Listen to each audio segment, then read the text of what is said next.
এই যে ডাটাগুলা, হ্যাঁ, আমার কাছে মনে হয় পৃথিবীতে এই দেখেন যে ছোট্ট ছোট যে ডাটাগুলো আছে না, এগুলো কিন্তু তরকারিতে ঝোল করে খাওয়া যায় বা চিংড়ি মাছ দিয়ে খাওয়া যায়। আপনারা কি দিয়ে খান একটু মন্তব্য করবেন, বা এই শাক আপনার কেমন লাগে।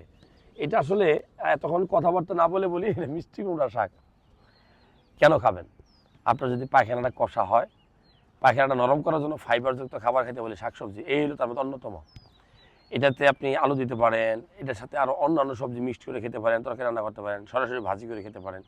এটার সবচেয়ে ভালো দিক কী জানেননি? এটার সবচেয়ে ভালো দিক হলো সেই একটা ফ্লেভার আছে, সে আছে, সেটা হলো যে এই পাতাগুলায় প্রচুর আয়রন থাকে। যারা রক্তশূন্যতা রোগে ভোগেন তাদের জন্য সবুজ শাকসবজি খুব গুরুত্বপূর্ণ। আপনি সে হালকা সিদ্ধ করবেন, তারপর খেয়ে ফেলবেন। কারণ কি, আয়রন পাবেন, হিমোগ্লোবিন পাবেন, জিঙ্ক পাবেন, ঠিক আছে?